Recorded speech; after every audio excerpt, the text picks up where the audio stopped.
하나님의 선교의 관점에서 세계 교회사를 산책하는 여정에 오신 여러분을 환영합니다. 저는 송인설 교수입니다. 오늘은 6번째 시간으로 종교개혁의 역사에 대해 살펴보겠습니다. 초대교회는 어떻게 박해를 극복하고 로마 제국을 정복했는가, 이런 질문을 저희도 했었죠. 중세 로마 가톨릭 교회는 어떻게 서로마 제국의 몰락을 극복하고 유럽 문명을 건설했는가.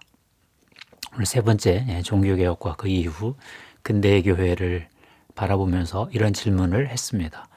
종교개혁 이후 개신교회는 어떻게 로마 가톨릭 교회의 타락을 극복하고 근대 문명을 형성하는 데 기여하였는가.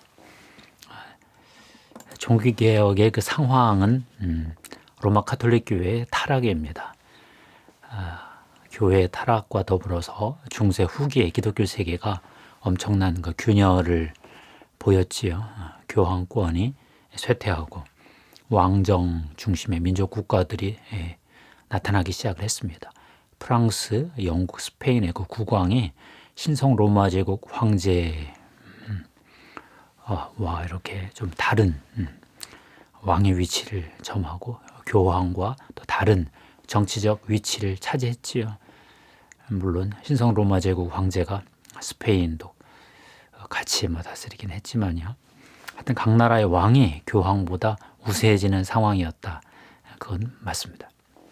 이 시대는 새로운 발견의 시대였습니다. 르네상스 인문주의 운동이 인간을 다시 발견을 한다고 주장을 했고요. 자연과학이 하나님의 피조물, 자연, 세계, 우주를 발견하기 시작을 했습니다. 또 지리상의 발견도 있어서 1492년에 콜럼부스가 신대륙을 발견했습니다. 이른바 대항해 시대, 대서양 교역 시대가 열렸습니다.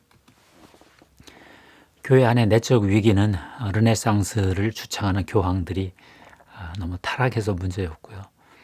교황권이 흔들리니까 공의회가 모여서 개혁을 했지만 교황만 새로 세우고 자기들은 또 물러났습니다. 스콜라 신학이 붕괴하면서 아퀴나스 신학 대신에 오컴 신학이 대세였지요. 또 신비주의 영성이 꽃피면서 교회의 절대적 권위가 또 많이 흔들렸습니다. 이제 개혁자들이 나오기 시작을 했지요. 영국의 존 위클리프, 이 사람은 성경의 권위를 주장하면서 교황권을 반박하기 시작을 했습니다. 체코의 얀 후스, 이런 분들도 성경 중심으로 교회의 폐습들을 고치고 싶어 했는데 콘스탄스 공의회에서 출두하라 해서 갔다가 화형당했습니다. 루터 100년 전이죠. 2017년에 종교개혁 500주년이 있었습니다. 개신교회, 종교개혁 교회가 너무 다양하잖아요. 독일의 루터교회, 스칸디나비아 쪽으로 루터교회가 있고요. 스위스 장로교회, 그 개혁교회가 있어서 네덜란드, 스코틀랜드, 이게 미국으로 건너갔죠.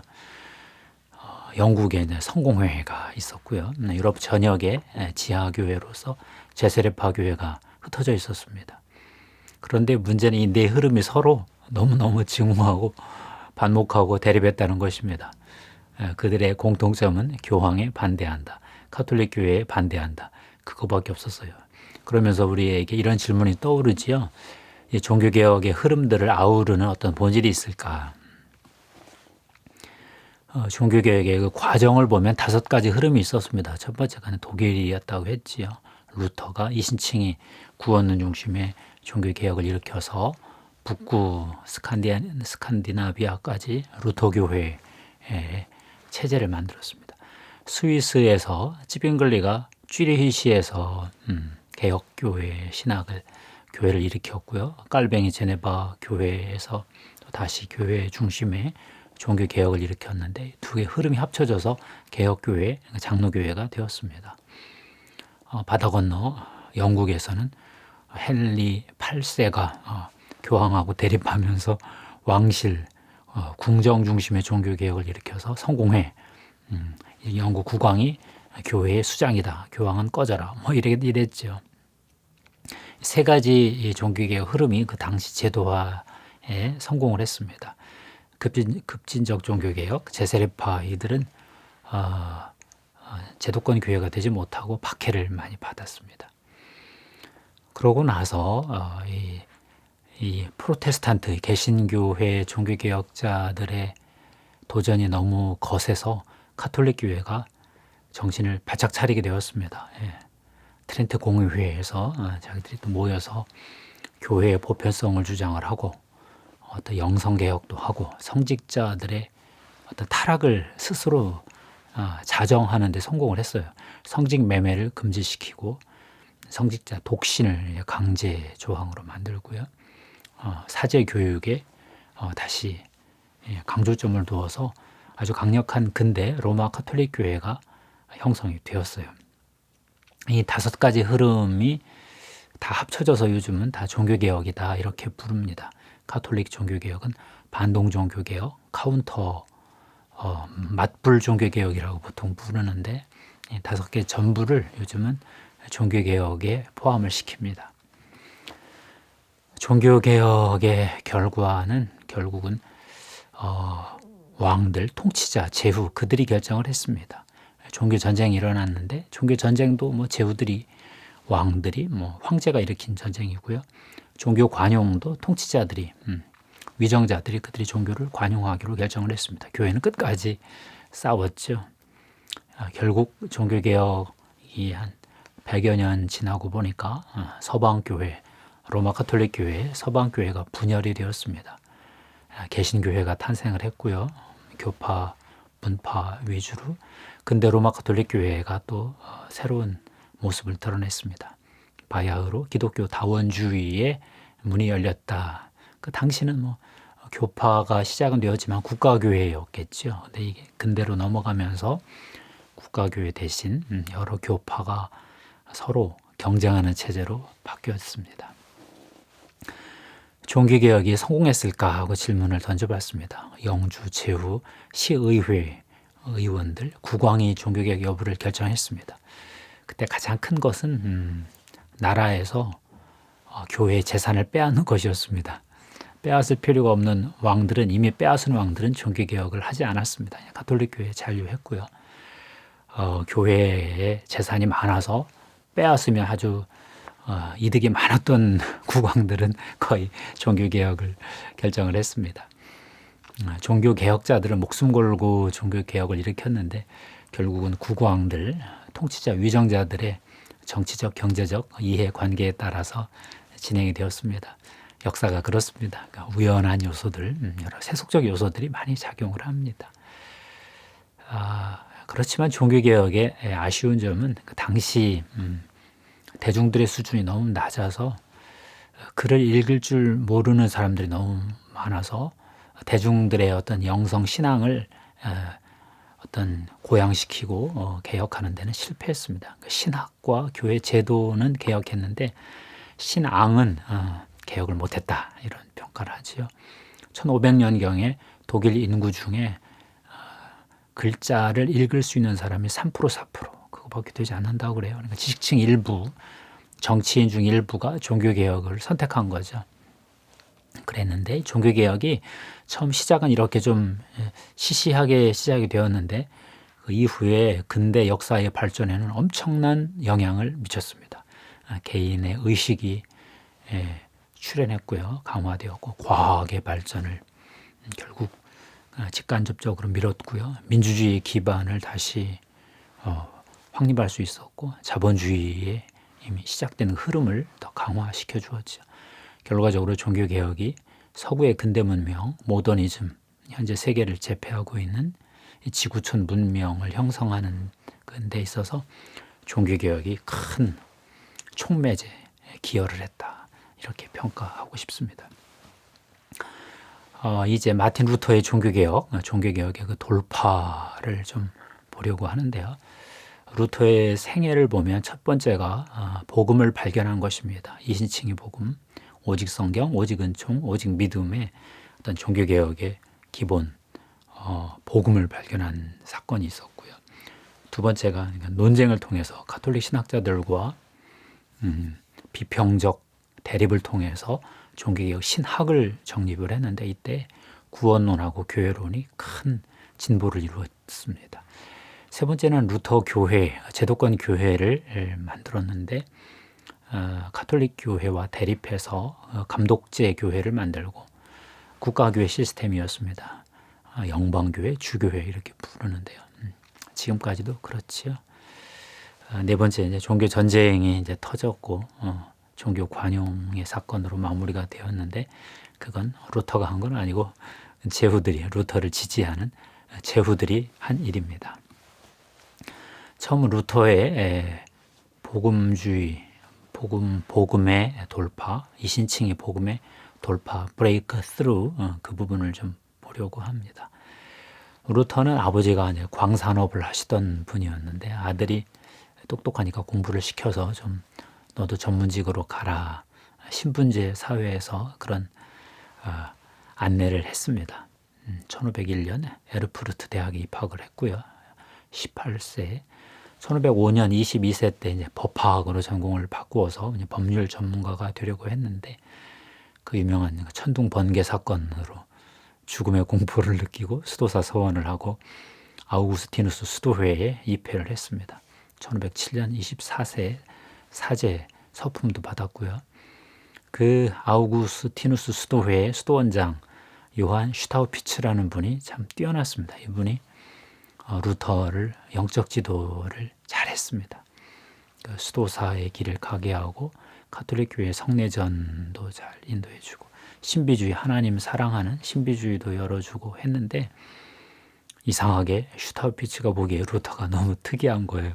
루터는 아무리 수도 훈련을 받아도 마음의 평화를 얻을 수가 없었거든요. 죄 용서 경험이 안 되고 이상한 거죠. 다른 수도사들은 되는데 왜 이 루터는 안 될까? 그래서 슈타우피츠가 루터 너는 성경 공부를 해라. 신학을 해라. 성경 박사가 되라. 그렇게 해서 공부를 시켰고요.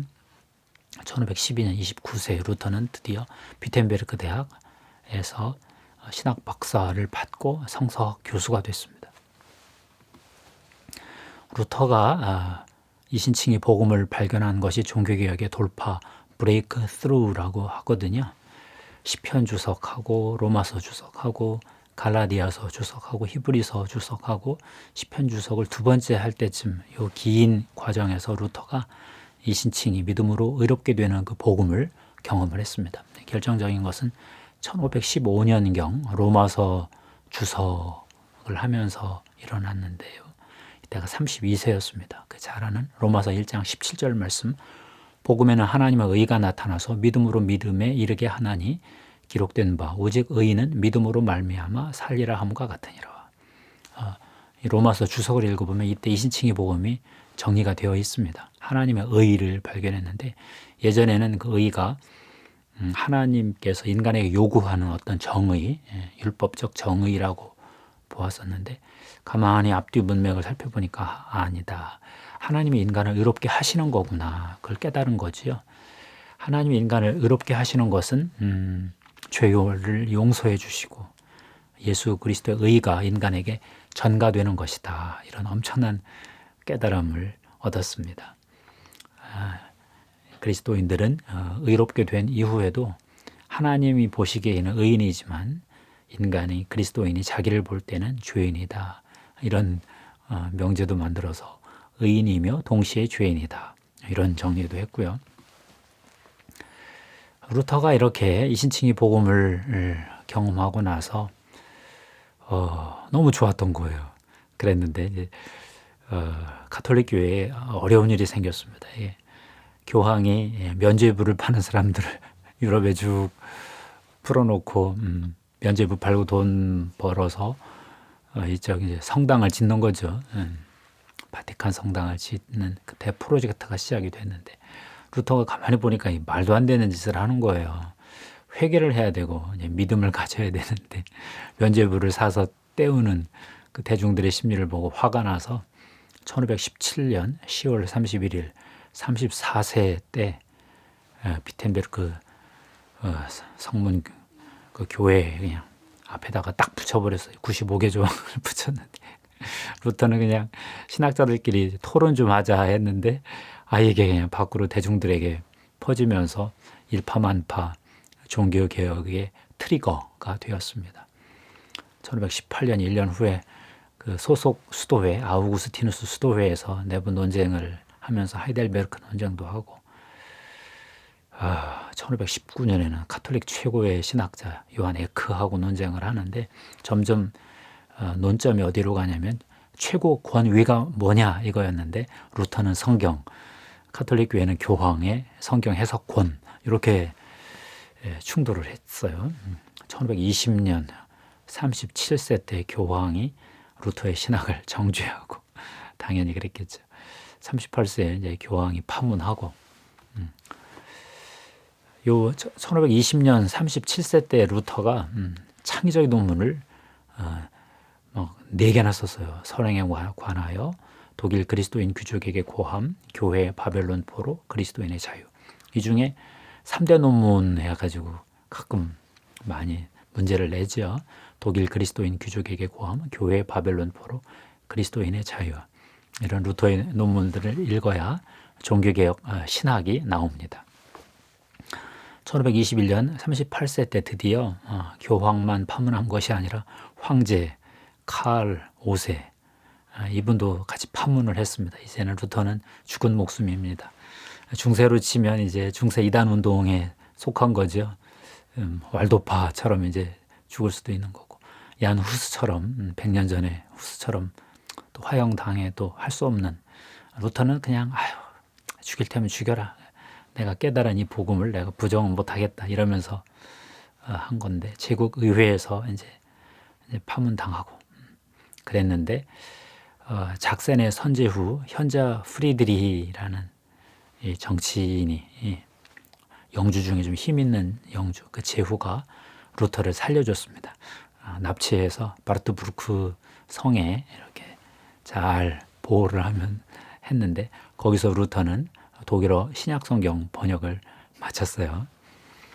이러면서 이제 종교개혁이 루터 개인의 문제를 넘어서서 독일 영주들의 문제로 비화되기 시작을 했습니다. 세 번째, 이제 루터가 할 수 없이 루터 영주들이 교회를 좀 개혁해달라 하는 요청에 따라서 교회 개혁에 뛰어들었습니다. 너무 종교개혁을 과격하게 전개하는 열광주의자들과 그 맞서면서 다시 예배 모범을 만들고 설교 중심 예배 만들고 독일 미사라는 책을 통해서 성만찬의 희생제사 개념을 없애버리고 예수 그리스도의 피공로를 계속 강조하는 쪽으로 또 바꾸고, 이러면서 세상에서 처음으로 로마 가톨릭 교회와 다른 교회를 만들기 시작을 했습니다. 설교 중심의 교회. 나중에 이제 작센주 거기부터 이제 교회를 하나하나 고쳐가는데 여기서 루터가 고생을 많이 했습니다. 실패도 많이 맛보고요. 1529년에 쭈리히에서 종교개혁을 일으키고 있었던 찌빙글리하고 좀 같이 좀 연합전선을 펼치려다가 뜻이 안 맞아서 헤어졌습니다. 성만찬에 대한 해석이 달라서. 요즘 우리가 보면 말도 안 되는 건데 그때는 그게 중요했던 것 같아요. 소유리 문답이 대중들을 일깨우는데 공헌을 했는데 큰 성공은 못했고요. 어쨌건 점점 루터 교회가 가톨릭 교회와 다른 교회가 되어가기 시작을 했습니다. 결국 가톨릭 영주하고 루터교 영주들의 전쟁이 벌어졌어요. 이게 종교전쟁, 슈말칼트 전쟁이 1546년, 47년이었는데 가톨릭이 이겼는데 어떻게 또 황제가 너무 신성 로마 제국 황제가 강해지니까, 그 사람이 스페인 왕도 같이 했었으니까 독일 영주들이, 가톨릭 영주들도 막 너무 황제가 강해지는 게 싫어서 막 또 이합 집산을 하는 바람에 이게 또 이게 도루묵이 되어버렸어요. 그래서 결국 1555년에 아우크스부르크 평화협정을 맺어서 영주의 종교가 백성의 종교다 이렇게 결정을 내리고 종교개혁을 결말을 지었습니다. 종교개혁에 이제 신학이 있을까, 이런 거죠. 반교황, 반카톨릭만으로 충분한가. 루터가 종교개혁의 돌파, 이신칭의 복음의 돌파를 이루어내는 것을 보면 5가지 그 솔라가 있다 이런 표현을 해요. 오직 성경, 오직 믿음, 오직 은혜, 오직 그리스도, 오직 하나님께 영광. 솔라 스크립투라, 솔라 피데, 솔라 그라치아, 솔루스 크리스투스, 솔리데오 글로리아. 오직 성경은 위클리프 후스가 이미 하던 얘기고요. 오직 은혜는 아우구스티누스가 교부학 때 이미 한 얘기죠. 루터는 오직 믿음, 여기에서 공헌을 많이 했어요. 전적으로 하나님의 복음, 은혜만 신뢰해야 한다. 오직 그리스도, 또 루터가 공헌을 많이 했고, 오직 하나님께 영광, 이건 나중에 깔뱅이 더 정리를 더 잘했겠죠. 루터의 신학의 이 파이브 솔라, 5가지 오직 이렇게 나가는 이것이 종교개혁의 어떤 엑기스다, 공통분모다, 본질이다, 이런 말들을 하지요. 감사합니다. 오늘은 종교개혁의 역사에 대해 살펴보았습니다. 루터의 파이브 솔라로 결론을 지으면서 반 가톨릭만 있는 것이 아니라 종교개혁 개신교회의 어떤 기본 공통 토대도 마련되었다. 이렇게 정리해 보았습니다. 하나님께 영광 돌립니다.